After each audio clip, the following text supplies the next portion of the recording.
और पायलट को लेकर ईरान के दावों पर कतर का जवाब। कतर के कब्जे में नहीं है ईरान के पायलट। ईरान के दावों पर कतर ने जताई आपत्ति।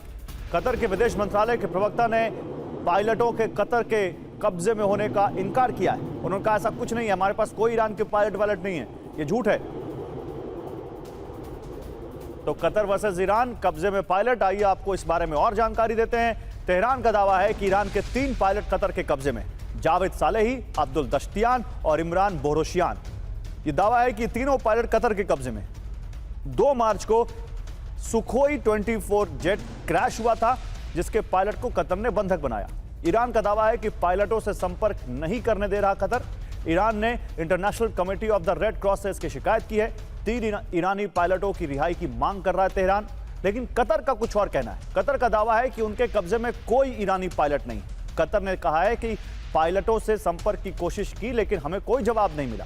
यानी कतर कह रहा है कि हमें नहीं मालूम कि वो पायलट कहां है। ये जो मामला है जनरल बख्शी, ये और खाड़ी देशों और खाड़ी देशों और ईरान के बीच वो जो एक इस वक्त आप कह सकते हैं कि रंजिश की छिड़ गई है, या इस वक्त जो दुश्मनी छिड़ गई, उसको और कितना भड़काएगा?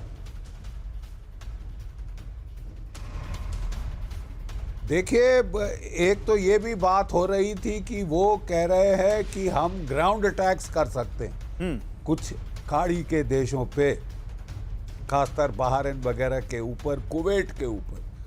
वो लैंड बॉर्डर भी वहाँ पे मिलता है, तो इससे तो मामला बहुत भड़क जाएगा। बात यह है कि खाड़ी के देश कह रहे हैं कि अमेरिकन बेसिस का हमें क्या फ़ायदा हुआ, वो केवल मिसाइल मैग्नेट है।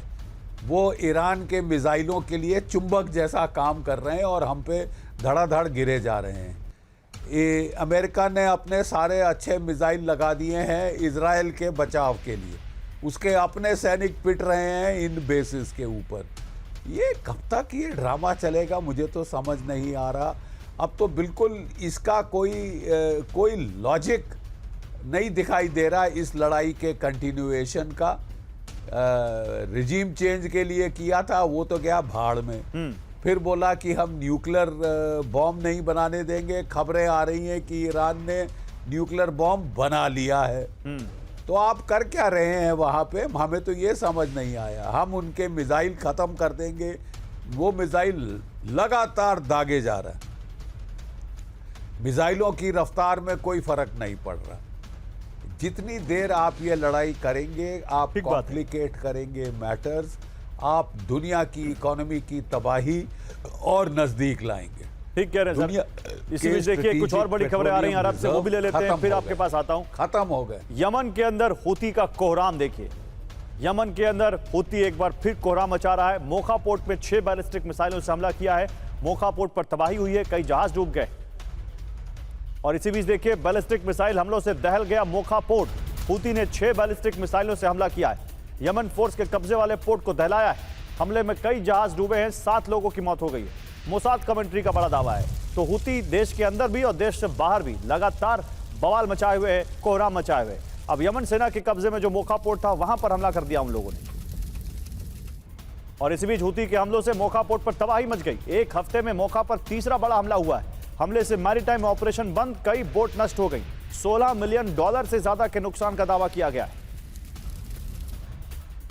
सऊदी समर्थित फोर्स पर चौतरफा हमले, हूती की आर्टिलरी फायरिंग से दहशत की गई। ताइज, मारिब और अल दले में एयर स्ट्राइक की गई। यमन की सबा न्यूज एजेंसी का यह दावा है।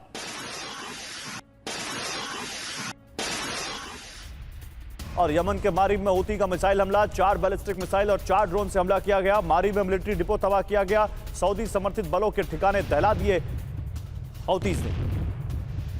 तो यमन में हूती का कोहराम। मोखा पोर्ट में 6 बैलिस्टिक मिसाइलों से हमला किया गया है।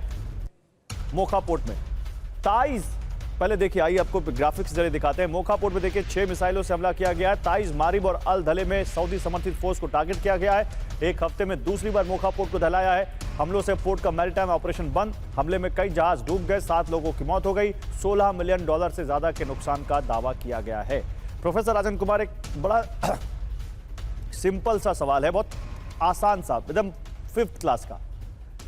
हूती क्या अमेरिका, सऊदी या फिर दूसरे देशों की ताकत से ज्यादा ताकतवर है क्या? क्यों नहीं लगाम लगा पाते इस तरह के संगठन पर ये देश?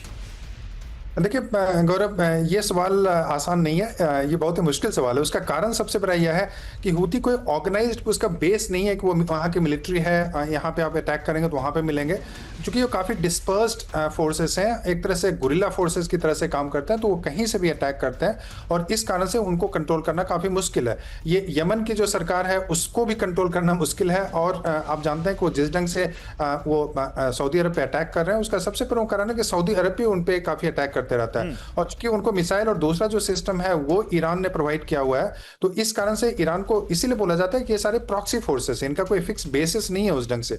ये कहीं से भी ऑपरेट करते हैं, कई बार जो हैंड शोल्डर से जो मिसाइल होता है उससे अटैक करते हैं, कई बार ट्रक से करते हैं। तो इनको ट्रेस करना, पकड़ना, एक जगह पे यूनाइटेड आर्मी ये नहीं है उस ढंग से। तो इसलिए हूती को कैप्चर करना या उन पे अटैक करना, उनको कंट्रोल करना काफी मुश्किल है वहां की सरकारों के लिए। ठीक है, मतलब आप कह रहे हैं कि इट्स नॉट ईजी, लेकिन अगर इजी नहीं है तो अमेरिका के लिए क्या इजी है? फिर वो क्या कर सकते हैं? वो ईरान को नहीं काबू में कर पा रहे हैं, वो हूती को नहीं काबू में कर पा रहे हैं, कर क्या पा रहे हैं?